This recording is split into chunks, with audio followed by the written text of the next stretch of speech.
हमारी सत्संग का जो विषय है वो बहुत प्यारा विषय है। उस विषय में आज हम सदगुरु बंदी छोड़ सदगुरु कबीर साहब की एक वाणी उठाएंगे। प्रेम वाणी है, साहब की बहुत प्यारी वाणी है। साहब की वाणियाँ हैं, हमन है इश्क मस्ताना, हमन को होशियारी क्या, रहे आज़ादियाँ जग से, हमन दुनिया से यारी क्या। हमन है इश्क मस्ताना, हमन को होशियारी क्या, रहे आज़ादियाँ जग से, हमन दुनिया से यारी क्या। तो इस वाणी में साहब हमें प्रेम के बारे में समझा रहे हैं कि प्रेम है क्या और प्रेम का जो महत्व है, प्रेमी किसे कहते हैं, हमन कहते किसे हैं, आशिक कहते किसे हैं, प्रेमी किसे कहते हैं, उसके बारे में साहब आज हमें इस वाणी में समझाएंगे। और वो उसकी कला क्या है, कैसे जाना जाए। तो सत्संग बहुत प्यारी होगी, सत्संग को पूरी सुनिएगा। और आपका हृदय कहे तो आप सत्संग को शेयर भी ज़रूर कीजिएगा, इससे सभी सत्य को जान पाएँ, सत्य का लाभ ले सकें। तो प्रथम हम बंदगी करते हैं। बंदगी मेरे सतगुरु कबीर साहब को बंदगी, बंदगी धनी धर्मदास साहब को बंदगी, बंदगी गुरु नानक देव साहब, गुरु अंगद देव साहब, गुरु भीखा साहब, मरुकदास साहब, गरीबदास साहब, रेवीदास साहब, अचलू राम साहब, दाऊदास साहब, बनाना साहब, रोयल साहब, बाबा भोले शाह सरकार, मेरे सदगुरु विशन दास, सदगुरु प्रागदास, सदगुरु गिरदाई दास, सर्वे संतों को बंदगी, सकल हंस को बंदगी, साहेब बंदगी सतनाम। तो विषय था साहेब की वाणी। कौन सी वाणी? हमन है इश्क मस्ताना, हमन को होशियारी क्या। वाणी में है, साहेब कहते हैं कि हमन है इश्क मस्ताना। अब हमन कहते किसे हैं? हमन हम से निकला है, हम दो को मिलाए हुए एक चीज की बात हो रही है। हमन है दो, यानी एक तू एक मैं, प्रीतम हम तुम एक हैं, कहन सुन के दोए। प्रीतम हम तुम एक है, हम और तुम एक ही हैं। और हमन क्या है? हम दोनों का एक शब्द, यानी कि दो चीजों को एक नाम देना, उसी को हमन कहा जाता है, यानी परमात्मा और मैं। अब मैं उसमें मगन हूं और वो मुझ में है, उस अवस्था की यहां पे बात हो रही है जिसमें हम खुद को भूल जाएं और परमात्मा में गुम हो जाएं, परमात्मा में मगन रहना शुरू कर दें और ये समझे कि मैं कुछ भी नहीं हूं, जो कुछ है सो तू, मालिक तू ही है, मैं तो कुछ हूं ही नहीं, हर चीज तू है। जब हमारी मैं खत्म हो जाए, हमन हो जाए, हम ना मैं हूं ना तो है। साहब कहते हैं ना, जब मैं था तब हरि नहीं, अब हरि है मैं ना आई, प्रेम गली अति सांखली, जहां में दो न समाए। वहां पे दो नहीं आ सकते, या तो मैं या तो हमन हो जाएं यानी खुद को भूल जाएं और परमात्मा को अपने अंदर प्राप्त करें। ऐसा फील करें कि वो आपके हृदय में ही है, आपकी आत्मा में ही है, सत्य में वो वहाँ पे ही है, लेकिन हमें नहीं मिल रहा, हमने उसको अनुभव नहीं किया, इसीलिए हम खुद उसको न्यारा समझ रहे हैं। लेकिन सत्य ये है कि वो हम में ही है। तो साहब क्या कहते हैं? हमन है इश्क मस्ताना, हमन को होशियारी क्या। कि हमन जो है यानी दो ही को ख़त्म किया गया है यहाँ पे, यानी दो नहीं है, एक ही है। हम तुम एक ही हैं।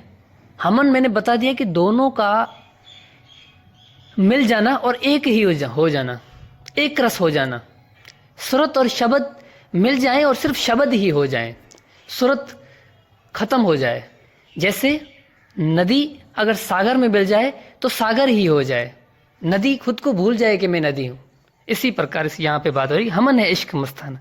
वो एक ऐसा इश्क है, वो एक ऐसी लगन है, एक ऐसी जुस्तजू है जिसमें मनुष्य मगन हो जाता है, मस्ताना हो जाता है, उसे सुध-बुध नहीं रहती।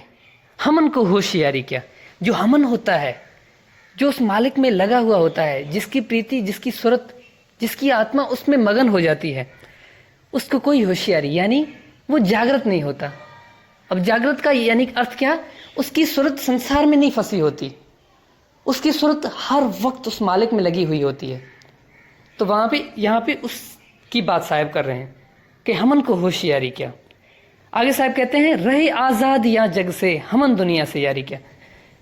कि अगर हम आजाद रहें इस जग से या ना रहें, रहे आजाद या जग से, आज़ाद रहें या ना रहें, यानी हमारी सूरत इसमें है ही नहीं। जैसे कमल का फूल होता है वो हमेशा मुक्त होता है कीचड़ से, लेकिन रहता कीचड़ में ही है। यहाँ पे साहब कह रहे आज़ाद या जग से, हमन दुनिया से यारी क्या, उससे दुनिया से कोई मतलब नहीं है, वो आज़ाद हो या ना हो, क्योंकि वो आज़ाद ही है, क्योंकि उसने अपनी सूरत उसमें लगा ली है, उस शब्द में लगा दी है, वो हमन हो गया है। हमन यानी मस्ताना, हमन यानी दो से टूट के एक हो जाना। किसी शायर के शब्द हैं, उसमें शायर बोल रहा है, मुझे उसका नाम तो नहीं पता, लेकिन मैंने ये कोटेशन कहीं पे सुनी है। उसमें कहता है, इश्क वो इल्म रियाजी है कि जिसमें फारस, दो से जब एक निकलता है तो सिफर बचता है। कि जब प्रेम और इश्क एक ऐसी चीज़ है जहाँ से अगर दोनों में से एक भी टूटता है तो जीरो बचता है, कुछ भी नहीं बचता। यानी दोनों मिले या दोनों बिछड़ें, दो में एक जोड़ दें या दो से एक काट दें, लेकिन इसका अर्थ सिर्फ और सिर्फ सिफर यानी जीरो ही होगा। ऐसा नहीं है कि दो से एक निकाल दे तो एक बचेगा। यहाँ पे प्रेम की बात हो रही है, यानी प्रेम में आशिक इतना मगन हो जाता है कि वो खुद को भूल जाता है और उस परमात्मा में लगा रहता है, या जिससे प्रेम करता है उसमें लगा रहता है। तो आगे साहब कहते हैं, जो बिछड़े हैं प्यारे से, भटकते दर पदर फिरते, हमारा यार है हम में, हमन को इंतजारी क्या। साहब कहते हैं जो बिछड़े हैं प्यारे से, यानी जब हमन यानी जब सूरत उस परमात्मा से बिछड़ी थी, यानी सूरत जब शब्द से बिछड़ी थी, तो उस अवस्था की बात हो रही है। जो बिछड़े हैं प्यारे से, वो जो बिछड़ गए थे उससे, भटकते दर पदर फिर रहे हैं। अब वो अभी तक दर पदर जो है फिर रहे हैं, अभी तक उनको जो है ना मार्ग नहीं मिल रहा है, उनको पता नहीं चला कि सूरत कैसे, कौन सा रास्ता है जिससे सूरत वापस वो अपने निज घर, वो अपने सत्य शब्द में समाए, उसको मार्ग नहीं मिल रहा है। तो साहिब आगे क्या कह रहे हैं, हमारा यार है हम में, हमन को इंतजार किया। जो हमन हो गया है, जो मगन हो गया है, जो ये जान चुका है कि मेरा यार, मेरा महबूब, मेरा मालिक, मेरा साहिब मुझ में ही है, यानी मेरी आत्मा में ही है, उसको किस चीज़ का इंतज़ार, उससे किसी चीज़ का कोई इंतज़ार नहीं है, क्योंकि वो मगन है। तो आगे साहब कहते हैं, खलक सब नाम अपने को बहुत कर सर पटकता है, हमन गुरनाम सांचा है, हमन दुनिया से यारी क्या। वाह, खलक सब नाम अपने को बहुत कर सर पटकता है। अब क्या है, मनुष्य बहुत से नामों में उलझा हुआ है। खलक सब नाम अपने को, बहुत से नामों को रट रहा है, कोई किस नाम को पकड़ के बैठा है, कोई किस नाम को पकड़ के बैठा है। कौन से नाम? 52 अक्षरी नाम। वो 52 अक्षरी नाम कोई सत्य समझ के बैठा है, कोई ओंग सोंग को पकड़ के बैठा है, कोई सोंग सत्य कबीर को पकड़ के बैठा है, कोई ज्योति स्वरूपी अलख निरंजन ओंग ओंकार सोंग सतनाम को पकड़ के बैठा है, कोई आदि अजली अमर अचंत करुणामी कबीर, पता नहीं कौन कौन से नाम, लेकिन ये सारे 52 अक्षरी नाम है। साहिब ने इतना कह दिया कि मुख से कहे कबीर कबीर तो ना कटे काल की पीर, नाम हमारा सब जुग लेता, भेद हमारा कोई न कहता, मेरा भेद पावेगा सोई जहाँ का सतगुरु पूरा। तो साहिब कह रहे मेरा नाम भी, अगर आप इन 52 अक्षरी दूसरे नामों को तो छोड़ दें, कि अगर आप मेरा नाम भी लोगे ना, फिर भी आपका कल्याण नहीं होगा। आप ऐसा ना समझे कि कोई 52 अक्षरी शब्द को पकड़ लिया और आपका कल्याण हो गया, ऐसा नहीं। तो साहिब कह रहे हैं कि नाम कौन सा सत्य है, आगे बताया है, खलक सब नाम अपने को बहुत कर सर पटकते हैं, बहुत उसी नामों में उलझे हुए हैं, उसी में सर पटक रहे हैं कि भाई यही सत्य, कोई इसको सत्य, सारे 52 अक्षरी नामों को ही सत्य मान के बैठे हैं। लेकिन साहिब क्या कह रहे हैं, हमन गुरु नाम सांचा है। कौन सा नाम सांचा है? हमन। हमन क्या? जब सूरत उस परमात्मा से मिलती है और एक रस हो जाती है, यानी मैंने कहा हमन क्या है, हमन समझा दिया है, बस आपको मैं बार बार नहीं समझाऊंगा। एक बात, हमन गुरु नाम सच्चा है, वो जो हमन है ना, वो ही गुरु का नाम सच्चा है। हमन यानी मिलन, किस चीज का? दोनों का, आत्मा और परमात्मा का मिलन का नाम हमन है। हमन गुरु नाम सांचा है, वो ही सच्चा नाम है। कौन सा? जब आत्मा परमात्मा से मिलेगी और वो हमन हो जाएगी, हम और तुम से निकल के हमन। तो आगे साहब कहते हैं, हमन गुरु नाम सांचा है, हमन दुनिया से यारी क्या। उससे दुनिया से कोई यारी नहीं है, क्योंकि वो उस नाम को प्राप्त कर चुका है। तो आगे साहब कहते हैं, न पल बिछड़े पिया हमसे, न हम बिछड़े प्यारे से। न पल बिछड़े पिया हमसे, न हम बिछड़े प्यारे से, उन्हीं से नेह लागी है, हमन को बेकरारी क्या। वाह, न पल बिछड़े प्यारे से, कि मेरी सूरत आठवीं पहर उसमें मगन है, मेरी सूरत आठवीं पहर उसमें लगी हुई है। क्यों लगी हुई है? क्यों मैं मस्ताना हो गया हूं। हमन इश्क मस्ताना, कि मैं ऐसे प्रेम में हूं जिसमें मैं मस्ताना हो गया हूं, मैं खुद को भूल गया हूं, मुझे कोई सुध बुध नहीं है। अब मैं उस अवस्था पे हूं कि ना पल बिछड़े पिया हमसे, मुझसे मेरा मालिक एक पल भी नहीं बिछड़ता, क्योंकि मेरी सूरत उसमें लगी हुई है। मेरी आठों पौर एक ही आस है, एक ही सूरत है, एक ही प्यास है। न पल बिछड़े पिया हमसे, न हम बिछड़े प्यारे से, उन्हीं से नीह लागी है हमन को बेकरारी क्या। मेरी नीह यानी मेरी आंखें, मेरा हृदय, मेरी आत्मा, मेरी सूरत उसी से लगी हुई है, उन्हीं से नीह लागी है, यानी उन्हीं से मिलन के लिए मेरी नेह यानी मेरी सूरत, मेरी आत्मा, मेरी आंखें उसी में लगी हुई हैं। ये जो दो आंखें चमड़े की दिख रही, ये नहीं, सूरत की आंख की बात हो रही है यहाँ पे। उन्हीं से नींद लागी है हमन को बेकरारी क्या। उससे किस चीज़ की बेकरारी? क्योंकि उसकी तो आस उसी में लगी हुई है। तो आगे साहब कहते हैं, कबीरा इश्क का माता दुही को दूर कर दिल से, जो चलना राह नाजुक है हमन सर बोझ भारी क्या। कबीरा इश्क का माता, कि मैंने इश्क को जान लिया है।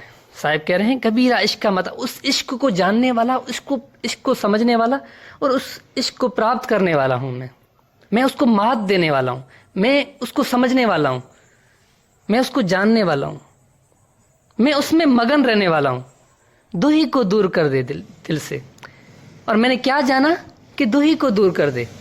जो आशिक होगा वो दुही को दूर करेगा, जो प्रेमी होगा वो दुही को दूर करेगा। दुही यानी मैं। एक शायर है, सूफी है, उसकी वो कलाम करते हैं, उसमें उनमें उनकी दो पंखड़ियाँ हैं, मैं वो आपको बता देता हूँ।